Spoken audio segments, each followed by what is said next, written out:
Okay. तो हम बात करते हैं स्किन ग्राफ्ट की। क्या होता है स्किन ग्राफ्ट? तो स्किन ग्राफ्ट दो तरीके के होते हैं। एक होता है स्प्लिट थिकनेस और एक होता है फुल थिकनेस। जो स्प्लिट थिकनेस होता है इसे हम थियर्स ग्राफ्ट भी कहते हैं, और जो फुल थिकनेस होता है उसे हम होल्फ वुल्फ ग्राफ्ट भी कहते हैं।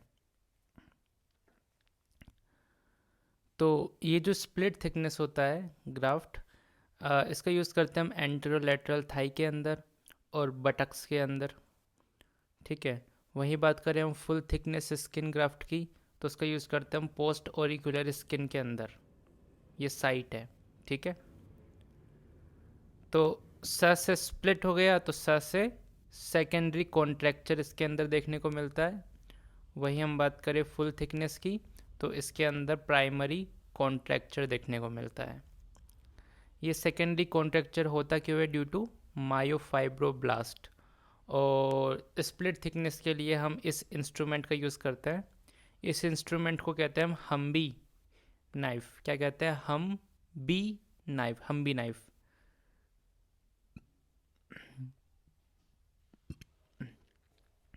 एक होता है ईस्ट लैंडर। ये क्या होता है? ये फ्लैप होता है, इसका यूज़ करते हैं हम लिप्स के लिए।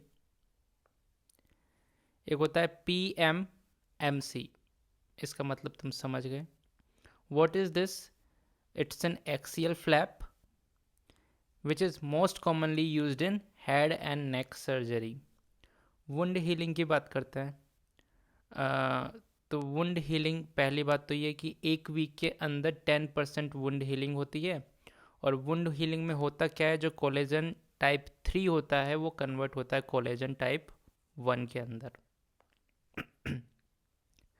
वेरिकोज वेन की बात करें तो वेरिकोज वेन कब कहेंगे हम? जब इनकॉम्पिटेंस होगी मोर देन 0.5 सेकेंड की सेफेनोफेमोरल जंक्शन पे। इसके अलावा ये मिक्की माउस जैसा लग रहा है, तो ये मिक्की माउस साइन है जो कि वेरिकोज वेन के अंदर देखने को मिलता है। Treatment of choice for varicose veins is EVLA, EVLA, endoscopic venous laser ablation. ठीक है। What is this?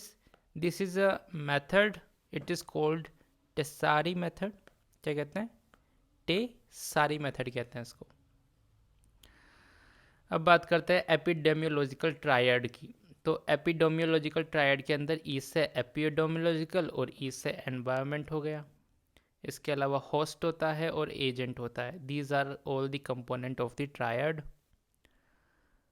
Environment, agent और होस्ट, इसी के अंदर अगर टाइम भी ऐड कर दिया जाए तो ये ट्रायंगल से बड़ा हो जाता है, ट्रायंगल बन जाता है। ठीक है। टाइम डिस्ट्रीब्यूशन ऑफ डिजीज, ये वाला टॉपिक पढ़ते हैं। तो जो शॉर्ट टर्म फ्लक्चुएशन होता है वो एपिडेमिक के अंदर देखने को मिलता है। लॉन्ग टर्म फ्लक्चुएशन हमें ईयर्स तक होता है, जो सेक्युलर ट्रेंड कहते हैं इसको। It is seen in non communicable disease. तो सेक्युलर ट्रेंड कहाँ देखने को मिलता है हमें? नॉन कम्युनिकेबल डिजीज़ में देखने को मिलता है। This is important. एक होता है पीरियोडिक फ्लक्चुएशन, जिसके अंदर आता है मीजल्स, रुबेला, इन्फ्लुएंजा। ठीक है। एपिडेमिक के टाइप्स की बात करते हैं।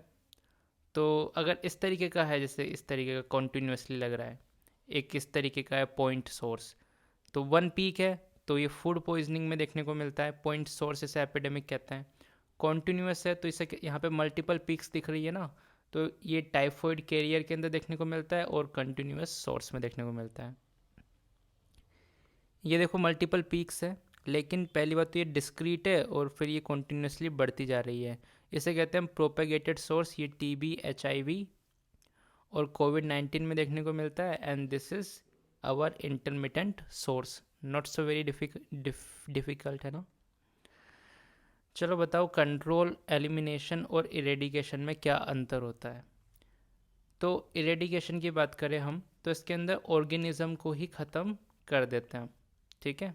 3 साल तक वो जो ऑर्गेनिज्म है वही ख़त्म हो गया, ज़ीरो इंसिडेंट्स आए 3 साल तक। तो ये स्मॉल पॉक्स के लिए किया गया है और ये ग्लोबली किया था इरेडिकेशन। एलिमिनेशन क्या है, लोकल लेवल पे क्या आता है, इसके अंदर हम क्या करते हैं, जो ट्रांसमिशन होता है ऑर्गेनिज्म टू ह्यूमन के अंदर, उस ट्रांसमिशन को हम इंटरप्ट करते हैं, ऑर्गेनिज्म यहाँ पे डिसअपियर नहीं होता है। सो this is the basic difference between the elimination and eradication. Surveillance की बात करें तो सर्विलियंस 3 तरह की होती है, एक होती है पैसिव, एक होती है एक्टिव, एक होती है सेंटिनल।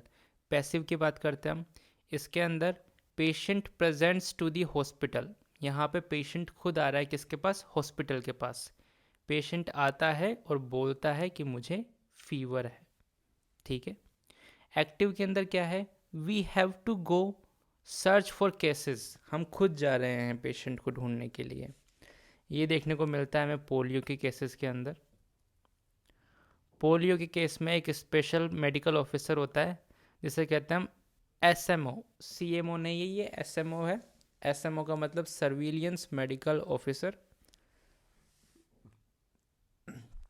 इसके अलावा एक बात और कि पोलियो के लिए रिवर्स कोल्ड चेन की जाती है ना।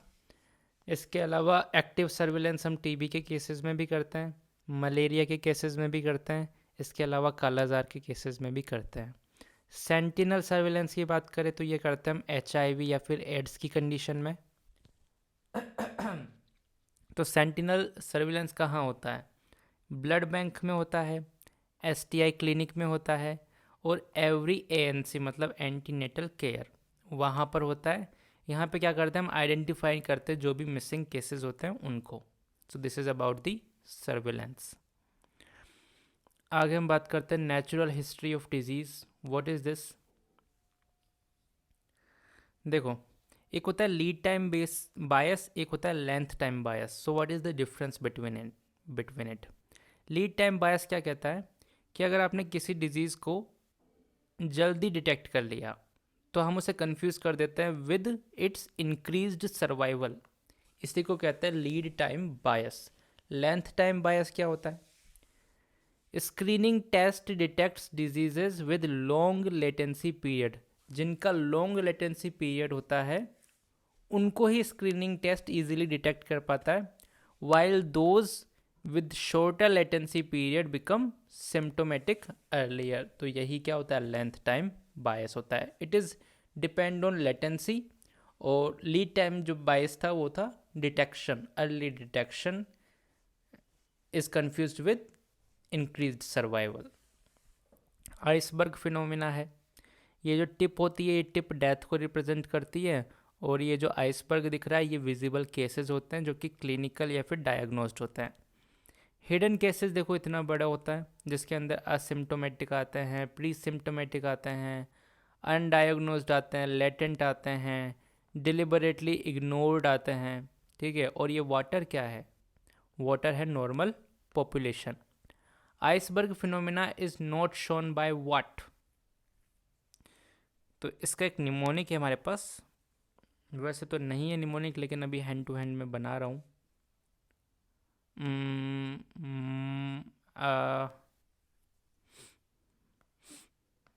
MRRT, ठीक है, MRRT, MRT, MTRR, मात्र, मात्र। Iceberg phenomena is not shown by matra, which stands for MTRR, measles, rubella, rabies और टेटनस जो होते हैं वो आइसबर्ग फिनोमिना को नहीं दिखाते हैं। Iceberg phenomena is not shown by measles, rubella, rabies and tetanus. MRRT या फिर मात्र याद रखो, मात्र याद रखो ज़्यादा बेहतर है। हेल क्या होता है, हेल्थ एडजस्टेड लाइफ एक्सपेक्टेंसी। इसमें क्या करते हैं हम कि कोई इंसान है उसकी पुअर हेल्थ को निकाल के उसने जितने साल जिए वो उसका हेल होता है। जैसे कि I have disease for 10 years और आई लिव्ड फॉर 65 ईयर्स, तो 10 साल तो उसने पुअर हेल्थ के साथ जिए, तो ये 10 साल निकाल दो उसके लाइफ में से, तो उसका हेल कितना होगा, 55 ईयर्स होगा। This is that easy. एक होता है DFLE, disability free life expectancy, इसे हम सुलिवियन इंडेक्स भी कहते हैं, ठीक है। एक होता है DALY, disability adjusted life year, तो डेली YLD प्लस YLL को मिला के हम यूज़ करते हैं। It's a negative health indicator, लेकिन सबसे इम्पोर्टेंट बात है कि डेली से हम क्या मेज़र करते हैं, डिजीज़ बर्डन जो होता है उसको मेज़र करते हैं। This is very important. वही बात करें क्वाली से याद रखो, हम क्वालिटी को मेज़र करते हैं किसी भी इंटरवेंशन की, क्वालिटी नहीं, मतलब कॉस्ट इफ़ेक्टिवनेस को मेज़र करते हैं क्वाली से। क्वालिटी एडजस्टेड लाइफ ईयर्स भी कहते हैं इसे। Life years lived in perfect health, it's a positive health indicator, वो नेगेटिव था। Any intervention should increase QALY and decrease DALY, that would be the best intervention. अब हम बात करते हैं डेमोग्राफिक डिटर्मिनेंट्स की। तो क्या क्या होता है, बर्थ होता है, डेथ होता है, बर्थ और डेथ के बीच में मैरिज होती है, इमिग्रेशन होता है, इसके अलावा social mobility, this is also a demographic determinant. When you move from one class to other class, like from upper class to lower class और from a lower socio economical class to upper socio-economical class. So these all are demographic determinants. Okay, तो अब हम बात करते हैं what is CBR, crude birth rate, number of birth divided by 1000 mid year population. mid year population कब हम नापते हैं, तो 30 जून या फिर 1 जुलाई को। इसके अलावा वर्ल्ड पॉपुलेशन डे कब मनाते हैं, वो मनाते हैं 11 जुलाई को। इंडिया का CBR कितना है, crude birth rate, this is 20। CDR क्या होता है, क्रूड डेथ रेट, इंडिया का कितना है, 6.2 है। एनुअल ग्रोथ रेट निकालनी हो तो birth rate minus death rate divided by 10, और इंडिया का ये कितना है, 1.2। तो ये फालतू की बकवास बातें हैं जो याद करनी होती है नंबरों के लिए। एक होता है मालथूसियन मॉडल, ये क्या कहता है कि if 1% annual growth rate occurs then population will double in 70 year. तो ये है मालथूसियन मॉडल, एक बार सुन लो तो काफ़ी है। डिपेंडेंसी रेशो क्या होता है, पहली बात तो ये कि डिपेंडेंट कौन लोग होते हैं, जो 14 साल से छोटे बच्चे होते हैं वो सब डिपेंडेंट होते हैं, और जो 65 साल से बड़े होते हैं वो सब डिपेंडेंट होते हैं। तो ऊपर डिपेंडेंट को रख दो और नीचे जो डिपेंडेंट नहीं है उनको रख दो, तो हमको मिल जाता है डिपेंडेंसी रेशो। कैरिंग कैपेसिटी क्या होती है, कितने मैक्सिमम पॉपुलेशन को एनवायरनमेंट सपोर्ट कर सकती है, उसी को कहते हैं हम कैरिंग कैपेसिटी। मतलब हमारे पास कितने रिसोर्सेज है that we have for the entire population, ठीक है। देखो डेमोग्राफिक साइकिल क्या होता है, आइडियल स्टेज होती है इसकी चौथी नंबर की स्टेज को हम लो स्टेशनरी भी कहते हैं। डेमोग्राफिक साइकिल के अंदर सबसे पहले आता है हाई स्टेशनरी। यहाँ पे एक स्टोरी होती है एडम और ईव की। तो इन दोनों को क्या है, जिम्मेदारी मिली कि हमें इस पूरी अर्थ को क्या करना है, पॉपुलेट करना है। तो इनके पास रिस्पॉन्सिबिलिटी थी, बहुत ही ज़्यादा बर्थ रेट होनी चाहिए उसके लिए। इसके अलावा शुरुआत में कोई फैसिलिटी भी नहीं थी, तो डेथ रेट भी क्या थी, ज़्यादा थी। तो हमेशा ध्यान रखो कि जो पहली स्टेज है स्टेज 1, उसके अंदर बर्थ रेट सबसे हाई होती है, क्योंकि एडम और ईव दोनों के पास रेस्पॉन्सिबिलिटी है इस पूरी अर्थ को पॉपुलेट करने की। लेकिन डेथ रेट भी क्या है, हाई है। क्यों, क्योंकि रिसोर्सेज की कमी है, जिसके चलते स्टेज 1 को हम कहते हैं हाई स्टेशनरी, ठीक है। स्टेज 2 क्या हुआ, रिसोर्सेज जो है वो बेहतर होने लगे, तो उससे क्या हुआ, डेथ रेट जो होती है वो इट फॉल्स रैपिडली। तो बर्थ रेट तो अनचेंज्ड रही, लेकिन वक्त के साथ साथ हमने जो डेथ रेट थी वो क्या है, नीचे गिर गई। ठीक है। फिर स्टेज 3, मतलब 5 स्टेज होती है। तो बीचों बीच आके एडम और ईव को लगा कि हाँ ठीक है, काफ़ी पॉपुलेट हम कर चुके हैं, तो जो बर्थ रेट थी वो फॉल करने लग गई। इसके अलावा कॉन्ट्रासेप्शंस भी आने लग गए, तो इन सब के चक्कर में बर्थ रेट फॉल होने लगी और डेथ रेट जो है वो भी फॉल करने लगी, लेकिन धीरे धीरे।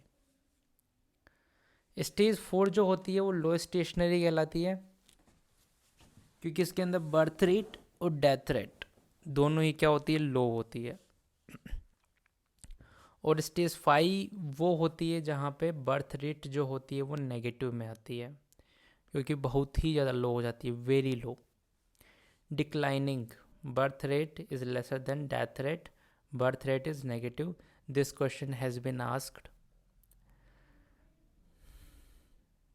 ठीक है।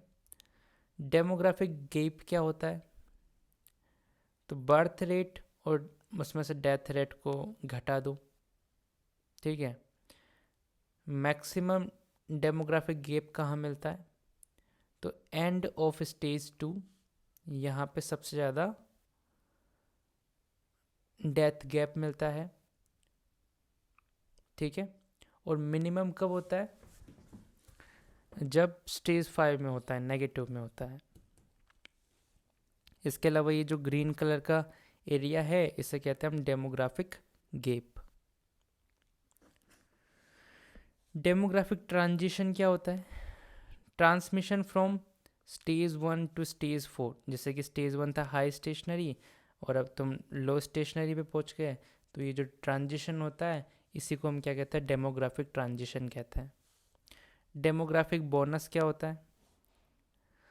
जिसके अंदर डिपेंडेंसी रेशो सबसे कम होता है वो डेमोग्राफिक बोनस होता है। ये देखने को मिलता है हमें स्टेज 3 और 4 के अंदर, क्योंकि इसके अंदर क्या होता है, बर्थ रेट डिक्रीज होती है।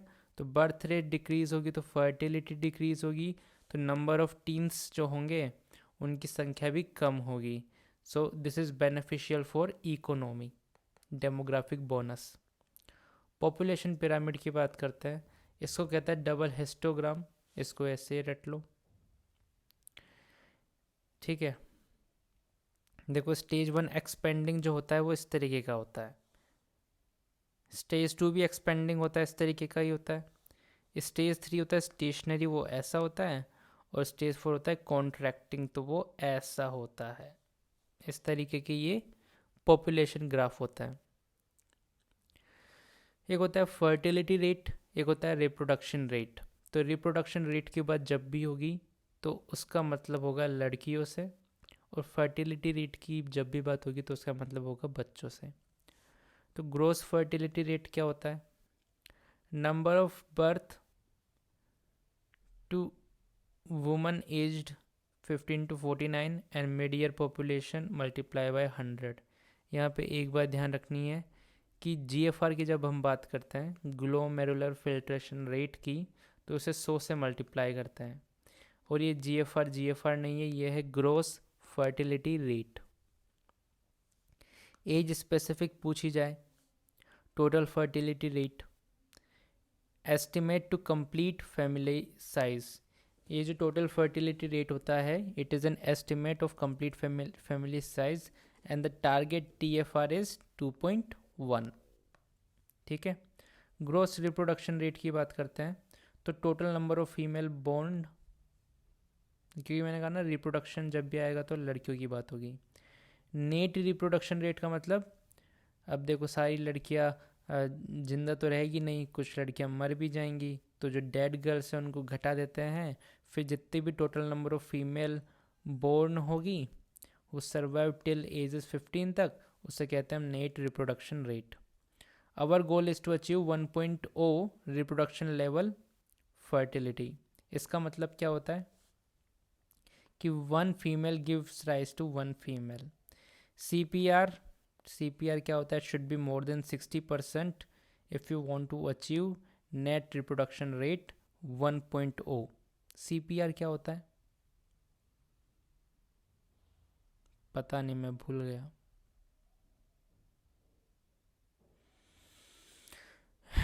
लिटरेसी रेट क्या होता है?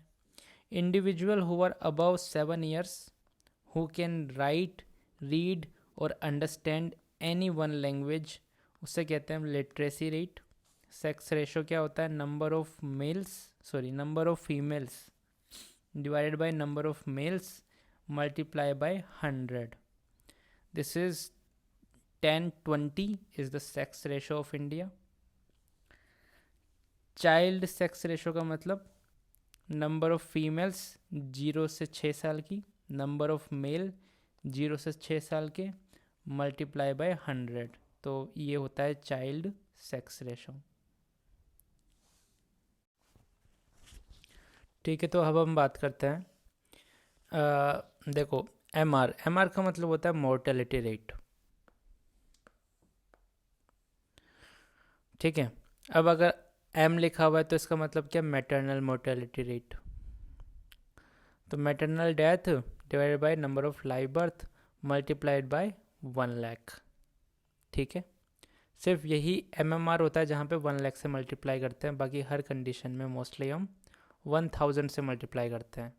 जैसे कि ये IMR है, इन्फेंट मोर्टेलिटी रेट, तो इन्फेंट डेथ को किया divided by live birth multiply by 1000। Children under 5 mortality rate, तो चिल्ड्रन अंडर 5 डेथ हो गई डिवाइडेड बाय लाइव बर्थ हुए मल्टीप्लाइड बाय 1000 हो गया। नियोनेटल मोर्टेलिटी रेट हो गई। तो पहली बात तो ये कि नियोनेटल कहते हैं किसे?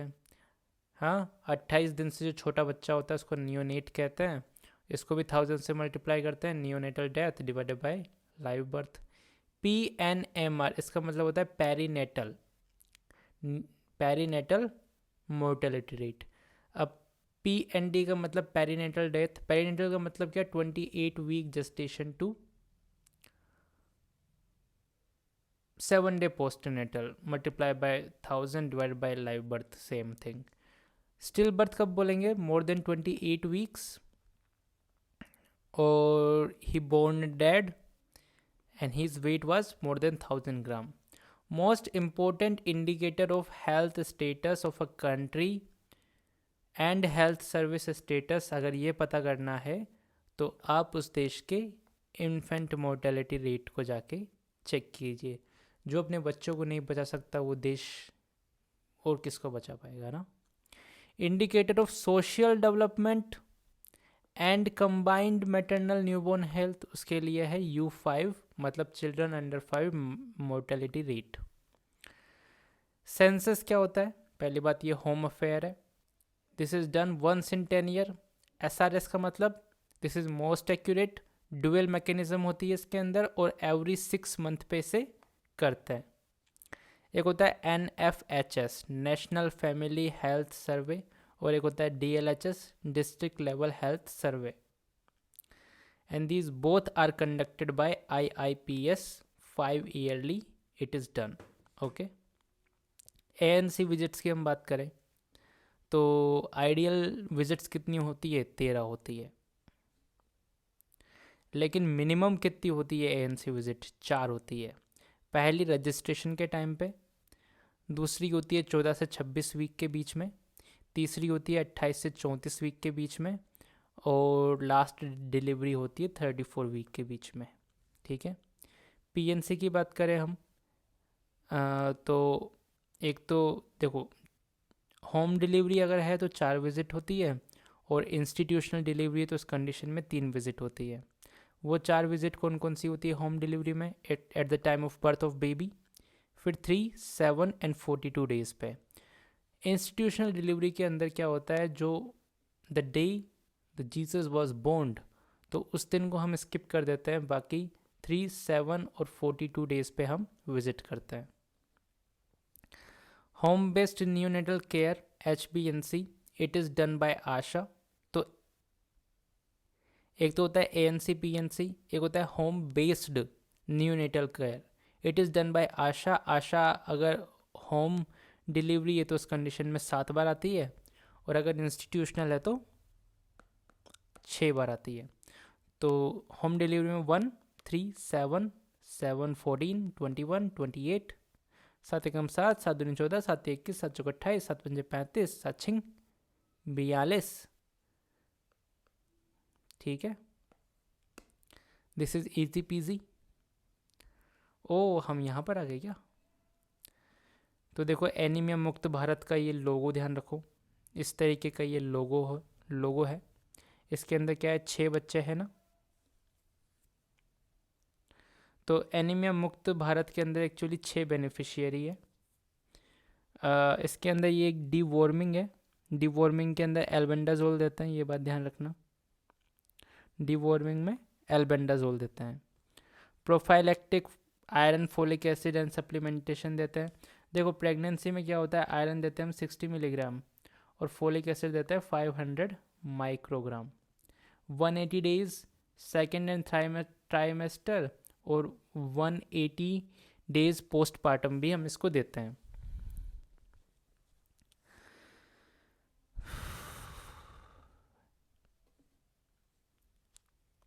देखो लड़कियों की हम बात करते हैं जो नॉन प्रेग्नेंट है,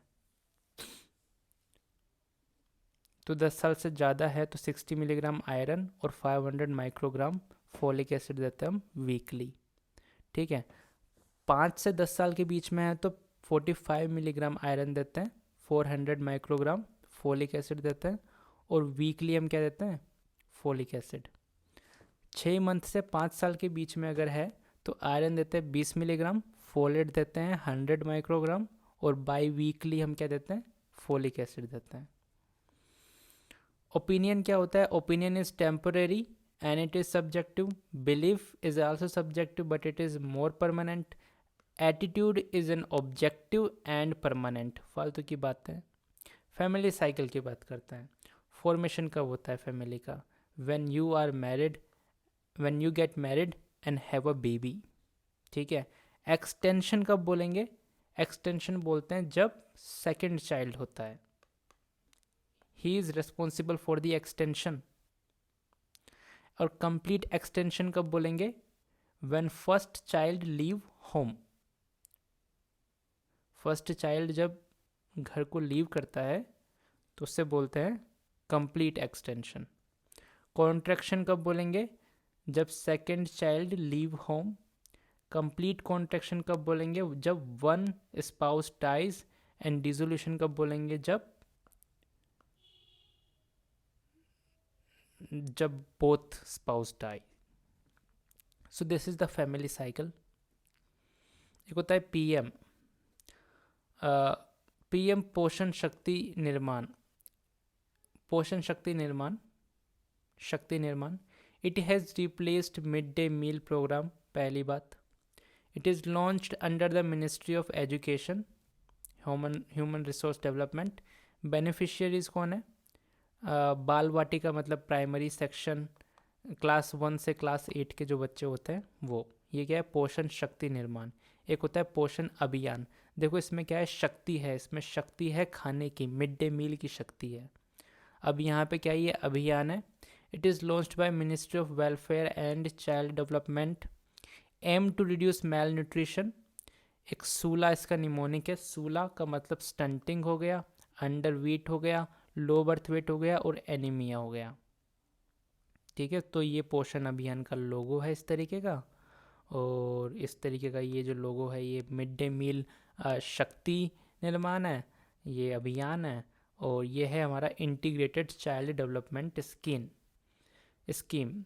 तो इसमें क्या है, 6 से 10 साल की लड़कियों को छोड़कर बाकी सब इसके अंदर इंक्लूडेड होती है। जैसे कि इम्यूनाइजेशन हो गया, हेल्थ चेकअप हो गया, प्री स्कूल एजुकेशन हो गया, हेल्थ एंड न्यूट्रिशन एजुकेशन हो गई, ये सब चीज़ें इसके अंदर आती है। फूड सेफ्टी अथॉरिटी कौन कौन सी है, एक तो ये FSSAI, इसके बारे में सुना होगा, it is a national company. एक है कोडेक्स, दिस इज़ इंटरनेशनल। ये होता है FPO for processed food, this is for tin products.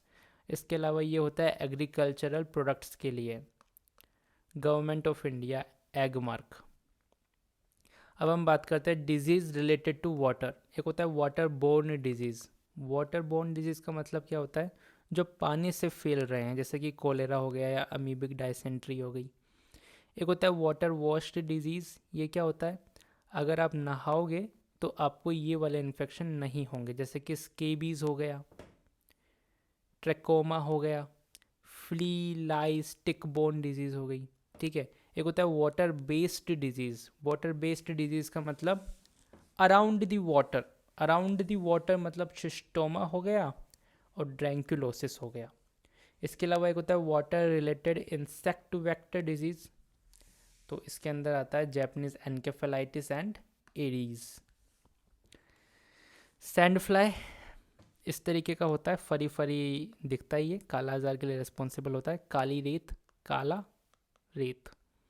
Antigen for leishmaniasis, तो RK39 antigen test, this is important.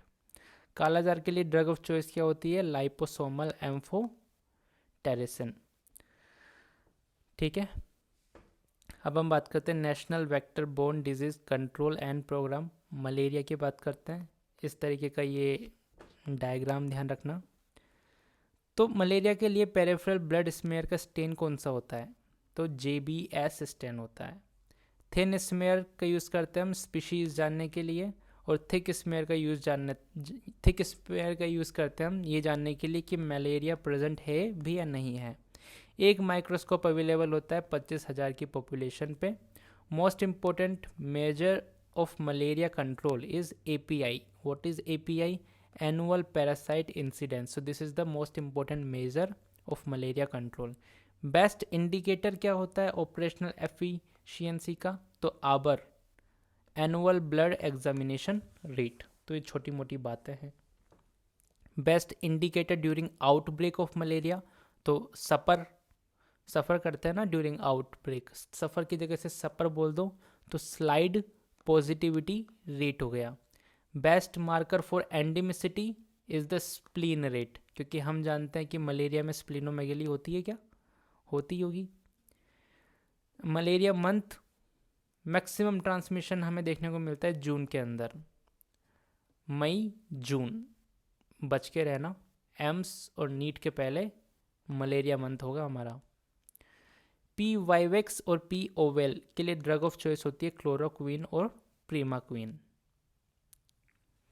देखो फैल्सीपेरम मलेरियम की बात करें हम, तो ACT-SP देते हैं हम सभी स्टेट के अंदर एक्सेप्ट NE। नॉर्थ ईस्ट के अंदर हम क्या देते हैं? ये ACT-LM+PQ, प्रीमाक्वीन दोनों कंडीशन में देते हैं। प्रेगनेंसी में प्रीमाक्वीन क्या होती है? कॉन्ट्रा इंडिकेटेड होता है। वाइवेक्स और ओवेल तो क्लोरोक्वीन देते हैं, और अगर फैल्सीपेरम में तो फर्स्ट ट्राइमेस्टर में क्वीनिन दे सकते हैं, और सेकेंड और थर्ड ट्राइमेस्टर में हम ACT दे सकते हैं अगर वो फैल्सीपेरम से क्या है? रेजिस्टेंट है। तो कीमोप्रोफिलैक्सिस की बात करते हैं हम एंडेमिक एरियाज के लिए, तो ट्रैवल अगर 6 वीक से शॉर्ट ट्रिप है तो डॉक्सीसाइक्लिन देते हैं, अगर लॉन्ग ट्रिप है तो मैफ्लोक्वीन देते हैं। Chemoprophylaxis in pregnancy is chloroquine. इसके अलावा एक ये ऑप्टिमल टेस्ट होता है, इसके अंदर 2 तरह के एंटीजन यूज़ होते हैं, एक होता है LDH और एक होता है HRP2। HRP2 is responsible for only Plasmodium falciparum, ठीक है। मॉस्किटो कंट्रोल मेजर, तो एंटी लार्वल मेजर होते हैं, एंटी अडल्ट मेजर होता है, प्रोटेक्शन अगेंस्ट मॉस्किटो बाइट होता है, उसके अलावा लेजिस्लेटिव कंट्रोल होता है। तो सबसे पहले बात करते हैं हम एंटी लार्वल मेजर्स की, जैसे कि एनवायरमेंटल कंट्रोल हो गया। इसमें क्या करते हैं हम? सोर्स रिडक्शन करते हैं, मतलब इसका मतलब हो गया लार्वा को ही हटा देना, and it is a type of a primordial prevention, ठीक है। पॉइजन की बात करें तो एसिटाइलकोलिन एस्टरेज इनहिबिटर, ये एक पॉइजन होता है। इट अटैक अडल्ट मॉस्किटो, जैसे कि DDT के अंदर ये मिलता है, मालाथायोन के अंदर ये मिलता है, पाइमेथ्रिन के अंदर ये पॉइजन मिलता है। इसके अलावा एक होता है एंटी स्टमक पॉइजन, जिसे पेरिस ग्रीन भी कहते हैं, which is anti larval. Biological control की बात करें तो गम्बूज या फिश होती है, who likes to kill larva, ठीक है। सो आज के लिए इतना काफ़ी। ओके, तो आगे पढ़ते हैं हम। देखो ये एक पिरामिड जैसा लग रहा है, इसके जो प्राइमरी लेवल होता है उसके अंदर आता है सब सेंटर और PHC, इसके सेकेंडरी लेवल पे आता है CHC, और टर्शरी लेवल पर आता है मेडिकल कॉलेज और डिस्ट्रिक्ट हॉस्पिटल, ठीक है। तो ये जो CHC होता है इसे हम फर्स्ट रेफरल यूनिट भी कहते हैं। PHC से हम सबसे पहले कहाँ रेफरल करते हैं, CHC में करते हैं। और सेकंड रेफरल यूनिट होती है मेडिकल कॉलेज या फिर डिस्ट्रिक्ट हॉस्पिटल। सिंपल सी बात है। सब सेंटर की बात करते हैं हम। तो सब सेंटर दो तरह के होते हैं। पहली बात तो बेड्स की बात कर लेते हैं, 2 या 4 बेड होते हैं सब सेंटर के अंदर। ये भी दो तरीके के होते हैं, टाइप ए और टाइप बी। BD मतलब टाइप बी के अंदर डिलीवरी होती है, टाइप ए के अंदर डिलीवरी नहीं होती है। BD याद रखो।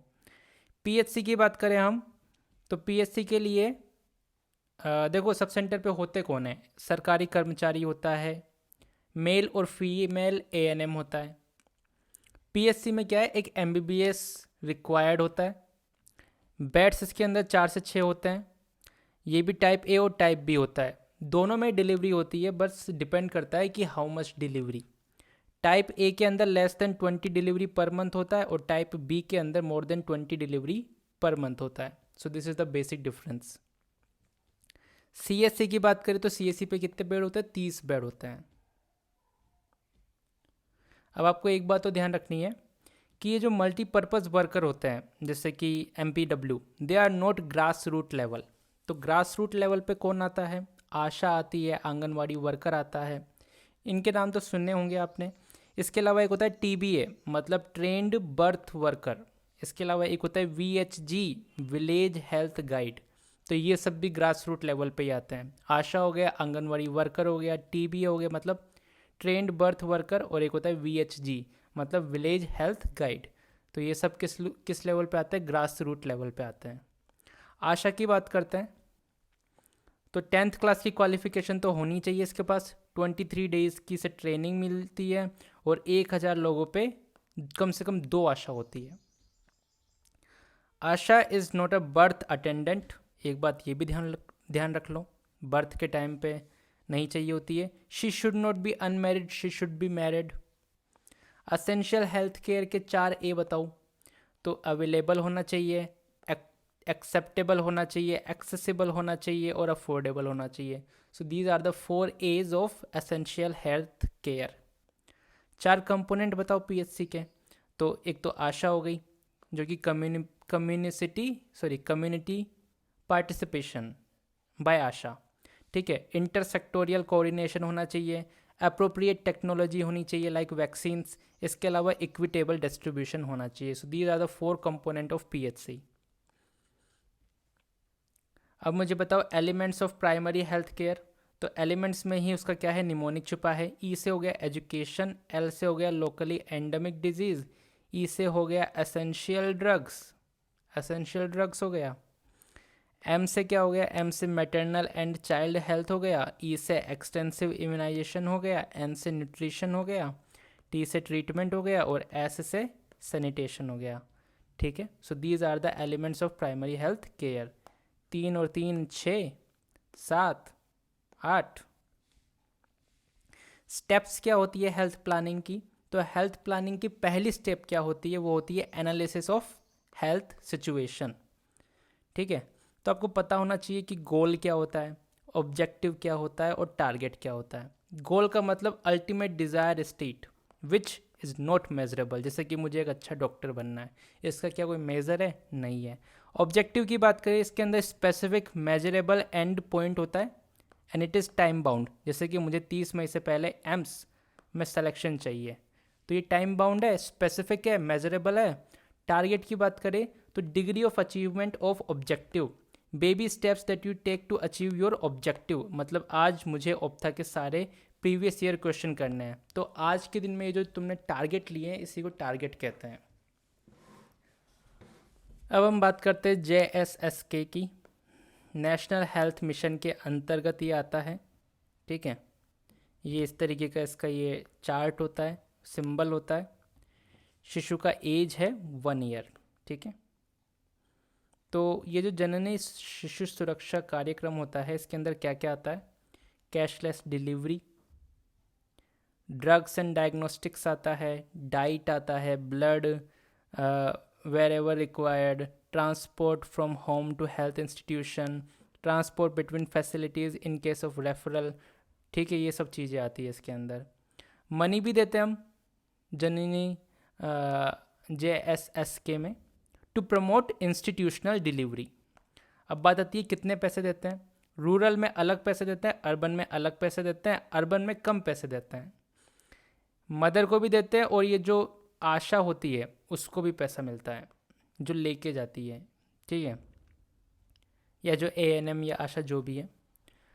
तो इसके अलावा लो परफॉर्मिंग सेटअप है या हाई परफॉर्मिंग सेटअप है, इस पर भी डिपेंड करता है। बात करें हम आशा की, तो रूरल में मिलता है 600 रुपया और अर्बन में मिलता है 400 रुपया, ठीक है। रूरल के अंदर मदर को कितना मिलता है 1400 और 700, और अर्बन में 1000 और 600। तो इसे पढ़ लेना, याद कर लेना। ये क्या है, ये है प्रधानमंत्री सुरक्षित मातृत्व, मतलब 9th of every month only for pregnant female. पहली बात, ये सब बकवास चीज़ें हैं एकदम, मुझसे तो पढ़ी नहीं जाती। हाँ, कार्ड्स देते हैं इसके अंदर। लो रिस्क अगर प्रेगनेंसी होती है तो ग्रीन कार्ड देते हैं, हाई रिस्क प्रेगनेंसी होती है तो रेड कार्ड देते हैं, और जो प्रेगनेंसी इंड्यूस्ड हाइपरटेंशन होता है तो उसमें देते हैं ब्लू। याद रखो, BP अगर बढ़ा हुआ है तो B से ब्लू कार्ड देते हैं उसको। यह है राष्ट्रीय बाल स्वास्थ्य कार्यक्रम RBSK, इस तरीके का ये इसका डायग्राम है। ये है लक्ष्य प्रोग्राम एनालिसिस। हॉस्पिटल्स को क्या देते हैं, इसमें हम इंसेंटिव देते हैं for better labour room quality, ठीक है। तो लक्ष्य के अंदर ये सब चीज़ें आती है फालतू की। फैक्ट्री एक्ट की बात करते हैं। 14 साल से कम उम्र के बच्चों को नहीं लेते हैं फॉर वर्क, पहली इंपॉर्टेंट बात। 14 से 18 साल के बच्चे यानी कि एडोलेसेंट ग्रुप को पहले फिटनेस सर्टिफिकेट देते हैं। पहले फिटनेस सर्टिफिकेट चाहिए होता है, उसके बाद ही वो फैक्ट्री वर्क कर सकते हैं। फैक्ट्री एक्ट, फैक्ट्री एक्ट के अंदर कौन कौन इंक्लूडेड नहीं है, तो उसके लिए निमोनिक के DMRE, डमरी, डिफेंस हो गया, माइंस हो गया, रेलवे हो गया, और ईटरीज हो गए यानी कि रेस्टोरेंट्स हो गए। तो ये सब इंक्लूड नहीं होता है फैक्ट्री एक्ट के अंदर। इसके अलावा एक सेफ्टी ऑफिसर होता है 1000 वर्कर पे। कितने घंटे काम करना पड़ता है, less than 9 hours per day, ठीक है। नोटिफाइबल डिजीज क्या होता है, 29 होती है। And bagassosis is not included in it. What is bagassosis, it is an airborne disease caused by inhalation of the fibrous cane यानी कि शुगर रेजिड्यू, ठीक है। ESI एक्ट की बात करते हैं हम। It comes under the ministry of labour. पहली बात, इसमें डमरी नहीं, इसमें सिर्फ डामर होता है, मतलब डिफेंस, माइनिंग और रेलवे इसके अंदर क्या है, नॉट एप्लीकेबल होता है। एलिजिबिलिटी क्या होती है, लेस देन 21,000 पर मंथ, अगर आप इतना कमा रहे हो तो। सिकनेस बेनिफिट में क्या होता है, 91 डेज का होता है ये, और 70% पे मिलता है आपको sickness benefit. Extended sickness benefit आपको किस कंडीशन में मिलता है, अगर आपको HIV है, TB है, उस कंडीशन में एक्सटेंडेड सिकनेस बेनिफिट मिलता है। एक्सटेंडेड का मतलब 2 साल तक, और इसमें आपको 80% पे मिलता है। एक होता है एनहेंस्ड सिकनेस बेनिफिट, 2 प्रोसीजर के लिए मिलता है ये, वैसेक्टोमी और ट्यूबेक्टोमी के लिए 100% पे मिलता है। वैसेक्टोमी में 7 डेज तक छुट्टी मनाओ और ट्यूबेक्टोमी में 14 दिन तक छुट्टी मनाओ। मैटरनिटी बेनिफिट क्या होता है, 100% पे होता है फॉर 6 मंथ या फिर 26 वीक। 4 एकम 4, 4 दूनी 8, 4 तीन 12, 4 चौक 16, 4 पंजे 20, 4 छिक्की 24, है ना। तो 1 2 3 4 5 6, तो 26 वीक तक ये अलाउ होता है मैटरनिटी बेनिफिट। एक होता है medical benefit, this is cashless, free में आपका इलाज होता है, ठीक है। डिज़ास्टर की बात करते हैं, ख़त्म होने वाला ही है। डिज़ास्टर की बात करते हैं तो डेफिनेशन क्या होती है डिज़ास्टर की, more than 30 people are injured. Most common disease क्या होती है इन पोस्ट डिज़ास्टर फेज, तो गैस्ट्रोएंटेराइटिस हो गया। मोस्ट कॉमन विटामिन डेफिशिएंसी किसकी होती है, विटामिन A की होती है। Only vaccine given post disaster is measles. Most crucial preliminary step is chlorinate and disinfectant the water. Nodal ministry कौन सी होती है इसकी, मिनिस्ट्री ऑफ होम अफेयर्स। ये है national health mission. Anganwadi worker किसके अंतर्गत आते हैं, ICDS के। नेशनल हेल्थ मिशन के भी 2 टाइप हैं, एक होता है नेशनल रूरल हेल्थ मिशन जिसके अंदर आशा आती है, और एक होता है नेशनल अर्बन हेल्थ मिशन जिसके अंदर ऊषा आती है। एक होता है रमंचा, तो इसके अंदर 5 बेनिफिशियरीज आती है, reproductive health, maternal health, newborn health, child health and adolescent health. So this is all about the community medicine.